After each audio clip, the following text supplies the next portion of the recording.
ನಿಜಕ್ಕೂ ವಿಷಾದನೀಯ. ಚಿಕ್ಕಬಳ್ಳಾಪುರದ ಚರಿತ್ರೆ ಪುಟಗಳಲ್ಲಿ ಒಂದು ಕಪ್ಪು ಅಕ್ಷರಗಳಲ್ಲಿ ಬರೆಯುವಂತಹ ಒಂದು ವಿದ್ಯಮಾನ ನಿನ್ನೆ ಆಗಿದ್ದು ನಿಜಕ್ಕೂ ಬೇಜಾರ್ ತರುವಂತಹ ಕೆಲಸ. ಇದು ತಪ್ಪು. ಏನೇ ಆಗಿರೋದು ಮೊದಲನೇದಾಗಿ ನಾನೇನ್ ಹೇಳ್ತೀನಿ, ನಮ್ಮ ಒಂದು ಸಮುದಾಯದ ಹುಡುಗರು ಏನೇ ನೋವಾಗಿದ್ರು ಸಹ ಆ ವೇದಿಕೆಯಲ್ಲಿ ಯಾರನ್ನೇ ಆಗ್ಲಿ, ಅದು ಶಾಸಕರಾಗಿರ್ಬೋದು ಇನ್ನೊಬ್ಬರಾಗಿರ್ಬೋದು, ಆ ವೇದಿಕೆಯಲ್ಲಿ ಒಂದು ಪ್ರಶ್ನೆ ಮಾಡೋದೋ ಇನ್ನೊಂದು ಸಾಂಕೇತಿಕವಾಗಿ ಒಂಥರ ಅಲ್ಲೇ ಏನೋ ತೀರ್ಮಾನ ಆಗ್ಬೇಕು ಅಂತ ಹೊರಟಿದ್ದು ಅದೊಂದು ನನಗೆ ಇಷ್ಟ ಆಗ್ಲಿಲ್ಲ. ಅದನ್ನ ಯಾರು ಯಾವ ರೀತಿ ಬೇಕಾದ್ರೂ ತಗೊಂಬೋದು. ಯಾಕಂತಂದ್ರೆ ನಾಡಪ್ರಭು ಕೆಂಪೇಗೌಡರಿಗೆ ಗೌರವ ಅರ್ಪಿಸ್ತಾ ಇರುವಂತಹ ದಿನ, ಯಾವತ್ತೂ ಇಲ್ಲದಿರೋ ರೀತಿನಲ್ಲಿ ವಿಜೃಂಭಣೆಯಿಂದ ಎಲ್ಲ ಪಕ್ಷಗಳ ಎಲ್ಲ ಜನಗಳು, ಹೆಣ್ಮಕ್ಳು, ಚಿಕ್ಕವರು, ಹಿರಿಯರು ಎಲ್ಲರೂ ಬಂದು ಎಲ್ಲ ಭೇದಗಳನ್ನ ಮರೆತು ಅಂತಹ ಒಂದು ಕಾರ್ಯಕ್ರಮ ನಡೀತಾ ಇತ್ತು. ನಿಮ್ಗೂ ಗೊತ್ತಿದೆ, ರಾಜಕೀಯದಲ್ಲಿ ನಮ್ಗೂ ಎಷ್ಟೋ ಜನರ ಬಗ್ಗೆ ಗೊತ್ತಿಲ್ಲ, ನೆನ್ನೆ ಆಹ್ವಾನನೇ ಇಲ್ಲ. ಅಂತದ್ರಲ್ಲೂ ಸಹ ನಾವ್ ಏನಕ್ಕೆ ಹೋದ್ವಿ ಅಂತಂದ್ರೆ ಇದು ನಮ್ಮ ಕಾರ್ಯಕ್ರಮ. ಇಲ್ಲಿ ಸ್ವಇಚ್ಛೆ ಆಗ್ಲಿ ನಮ್ಮ ಒಂದು ಈಗೋಗಳನ್ನಾಗ್ಲಿ ಬಿಟ್ಟು ನಾಡಪ್ರಭು ಕೆಂಪೇಗೌಡರ ಮುಂದೆ ನಾವ್ ಎಷ್ಟು ಮಾತ್ರ ಅವರು ಅದನ್ನ ನಾವು ಅರ್ಥ ಮಾಡ್ಕೊಂಡು ಅವ್ರಿಗೊಂದು ಗೌರವ ಸೂಚಿಸುವಂತ ಕಾರ್ಯಕ್ರಮದಲ್ಲಿ ಮೊದಲನೇದಾಗಿ ಅಭಾಸ ಮಾಡಿದ್ದೇ ತಪ್ಪು. ಅಭಾಸ ಮಾಡಿದ ನಂತರ ಇಡೀ ಚಿಕ್ಕಬಳ್ಳಾಪುರದ ಏನು ಒಬ್ಬ ನಾಯಕನಾಗಿ ದೊಡ್ಡಣ್ಣನಾಗಿ ನಿಂತ್ಕೊಂಡು ಒಂದು ತಂದೆ ಸ್ಥಾನದಲ್ಲಿ ಏಜ್ ಚಿಕ್ಕಿರ್ಬೋದು, ಆದ್ರೆ ಸಾಂವಿಧಾನಿಕವಾಗಿ ಸಿಕ್ಕಿರುವಂತಹ ಹುದ್ದೆ ಏನಿದೆ ದೊಡ್ಡದಾಗಿ ನಿಂತ್ಕೊಂಡು ಆ ಒಂದು ಇದನ್ನ ಸಮಾಧಾನವಾಗಿ ಹ್ಯಾಂಡಲ್ ಮಾಡಬಹುದಾಗಿತ್ತು ಶಾಸಕರು. ಆದ್ರೆ ಅವ್ರು ನಡ್ಕೊಂಡಿದ್ದಂತಹ ರೀತಿ ನಿಜಕ್ಕೂ ನಾನು ಇವತ್ತು ಹೇಳ್ತೀನಿ, ಶಾಸಕರು ಕೆಟ್ಟವರಲ್ಲ. ಆವಾಗ್ಲೂ ಬೇರೆ ಮೀಡಿಯಾ ಜೊತೆ ಹೇಳ್ತಿದ್ದೆ, ಈಸ್ ಅನ್ ಇಮ್ಮೆಚೂರ್ಡ್ MLA. ಅವರು ನಿಜಕ್ಕೂ MLA ಆ ಒಂದು ಸ್ಥಾನಕ್ಕೆ ಏನ್ ಗೌರವ ಕೊಡ್ಬೇಕು, ಆ ಡೆಕೋರಮ್ ಏನು, ಅದೇನು ಅವ್ರಿಗೆ ಗೊತ್ತಿಲ್ಲ. ಅವರು ನಾನು ನಾನು ನಾನು ಅನ್ನೋದು ಜಾಸ್ತಿ ಬಂದ್ಬಿಟ್ಟಿದೆ. ನೋಡಿ ಪ್ರದೀಪ್ ಈಶ್ವರ್ ಅವರೇ, ಜನ ನಿಮಗೆ ಬೈಯೋದಾಗ್ಲಿ ಜನ ನಿಮ್ಮನ್ನ ಹೊಗಳೋದಾಗ್ಲಿ ಎರಡೂ ಸಹ ನೀವು ಶಾಸಕರು ಅನ್ನೋ ಒಂದೇ ಕಾರಣಕ್ಕೆ. ನೀವು ಶಾಸಕರು ಅಲ್ಲದೆ ಇದ್ರೆ ನಿಮ್ಮನ್ನ ಯಾರು ಕೇರ್ ಕೂಡ ಮಾಡ್ತಾ ಇರ್ಲಿಲ್ಲ. ಆದ್ರೆ ನೀವು ಪ್ರದೀಪ್ ಈಶ್ವರ್ನೇ ಏನೋ ಬೈತಾ ಇದ್ದೀರಾ ಅಂತ ಅನ್ಕೊಂಡಿದ್ದೀರಾ.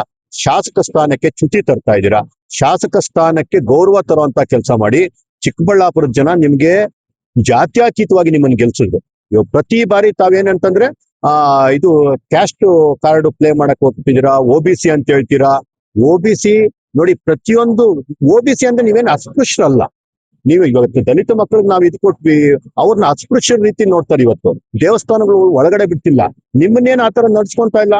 ಬಲಿಜಿಗ ಕಮ್ಯುನಿಟಿ ಆಗಿರ್ಬೋದು, ಒಕ್ಕಲಿಗ ಕಮ್ಯುನಿಟಿ ಆಗಿರ್ಬೋದು, ಈಕ್ವಲಿ ರೆಸ್ಪೆಕ್ಟೆಡ್ ಏನು ಇವತ್ತು ಇದ್ರಲ್ಲಿ ಸೊಸೈಟಿಯಲ್ಲಿ. ನಿಮ್ಗೆ ಎಲ್ಲೂ ಈ ಮನೆ ಒಳಗಡೆ ಬರಬೇಡಿ, ಇನ್ನೊಂದು ಬರಬೇಡಿ ಯಾರು ಹೇಳಿದಾರೆ ನಿಮ್ಗೆ? ಯಾರು ನಿಮ್ಮನ್ನ OBC ಅಂತ ಹೇಳಿ ಹೊರಗಡೆ ಕೂರ್ಸಿದ್ದಾರೆ? ಯಾಕೆ ನೀವು ಬೇರೆ ಜಾತಿ ತಂದು ಒಡೆಯುವಂತ ಕೆಲಸ ಯಾಕೆ ಮಾಡ್ತೀರಾ? ನಿನ್ನೆ ಅಚಾತುರ್ಯ ಆಗಿದೆ. ನಾವೇನ್ ಹೇಳ್ತಾ ಇದೀವಿ, ಹುಡುಗರದು ತಪ್ಪಿದೆ ಅದ್ರಲ್ಲಿ ಅಂತ ಹೇಳ್ತಾ ಇದೀವಿ.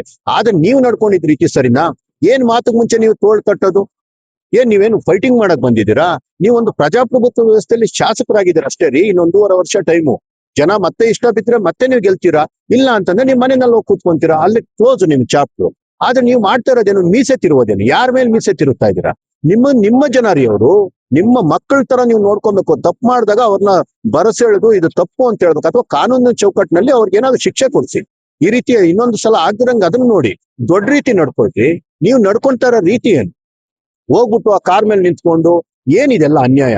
ಏನೋ 4 ಜನ ನಿಮ್ ಜೊತೆ ಸುತ್ತಲೂ ಇದ್ರು ಶಾಸಕರು ಅಂತೇಳಿ, ನಾಳೆನೂ ಶಾಸಕರು ಅಕಸ್ಮಾತ್ ಆಗಿಲ್ಲ ಅಂದ್ರೂ ನಿಮ್ಮನ್ನ ಗೌರವಿಸುವಂತ ರೀತಿನಲ್ಲಿ ಇವತ್ತು ನೀವು ನಡ್ಕೊಂಡ್ರೆ ನೋಡಿ. ಇವತ್ತು ಸುಪ್ರೀಂ ಕೋರ್ಟ್ ನ ರಿಟೈರ್ಡ್ ಜಡ್ಜ್ ಬಂದಿದ್ರು, ಇವತ್ತು ಅಧಿಕಾರ ಇಲ್ಲ, ಆದ್ರೂ ಜನ ಅವ್ರ ಕಾಲಕ್ಕೆ ಬೀಳ್ತಾರೆ, ಅವರ ಭಾವನೆಗಳನ್ನ ಅರ್ಥ ಮಾಡ್ಕೊಂತಾರೆ, ಅವರ ಮಾರ್ಗದರ್ಶನ ಕೇಳ್ತಾರೆ. ಆ ರೀತಿಯ ವ್ಯಕ್ತಿತ್ವ ನೀವು ಆಗ್ಬೇಕು.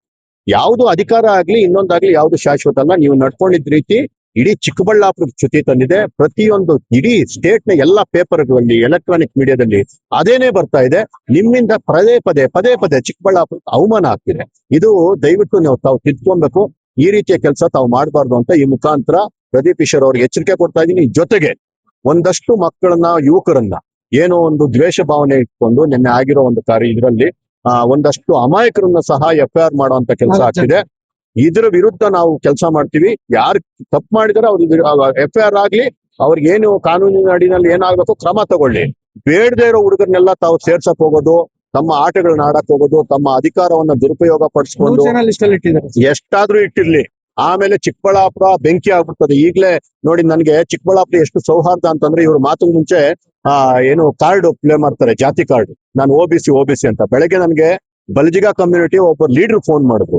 ಅವ್ರೇನ್ ಹೇಳಿದ್ರು, ಒಕ್ಕಲಿಗ ಕಮ್ಯುನಿಟಿ ಯಾರು ಇವತ್ತು ಹೋಗಿದ್ದಾರೆ ಜೈಲ್ಗೆ, ಅವರಿಗೆ ಬೇಲ್ ನಾವು ಕೊಡ್ತೀವಿ ಬಲ್ಜಿಗರು ಅಂತ ಹೇಳ್ಬೋದು. ಅದು ನನ್ನ ಚಿಕ್ಕಬಳ್ಳಾಪುರದ ಪ್ರಬುದ್ಧತೆ, ಅದು ನನ್ನ ಚಿಕ್ಕಬಳ್ಳಾಪುರದ ಬದ್ಧತೆ.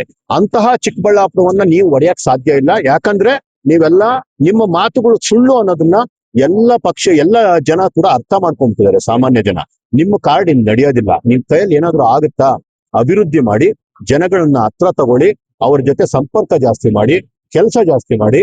ಎಲೆಕ್ಷನ್ ಅಂತ ಹೋದಾಗ 100% ಯಾರಿರ್ತಾರೋ ಯಾರಿರೋ ನಾನಂತೂ ಕಣದಲ್ಲಿ ಇರ್ತೀನಿ, ನಿಮ್ ಜೊತೆ ಗುದ್ದಾಡ್ತೀನಿ. ಗೆಲ್ಲೋದು ಸೋಲೋದು ಯಾರಾದ್ರೂ ಆಗ್ಲಿ, ಆದ್ರೆ ಪ್ರಜಾಪ್ರಭುತ್ವ ವ್ಯವಸ್ಥೆಯಲ್ಲಿ ಅರ್ಥ ಮಾಡ್ಕೊಬೇಕು. ಇದ್ರ ನಿಟ್ಟಿನಲ್ಲೇ ನಡಿಬೇಕು. ಬಿಟ್ರೆ ನಿಮ್ಗೆ ಇಷ್ಟ ಬಂದಂಗೆಲ್ಲ ನಡೆಯಕ್ಕೆ, ನೀವು ತೋಳ್ ತಟ್ಟಕ್ಕೆ, ನೀವು ಇದು ಮಾಡೋದಕ್ಕೆ ಇದು ಯಾರಪ್ಪನ ಜಾಗೀರ್ದಾರ್ ಅಲ್ಲ ಅಂತ ಮತ್ತೆ ಪ್ರದೀಪ್ ಕಿಶೋರ್ ಅವ್ರಿಗೆ ಹೇಳಕ್ಕೆ ಇಷ್ಟಪಡ್ತೀನಿ.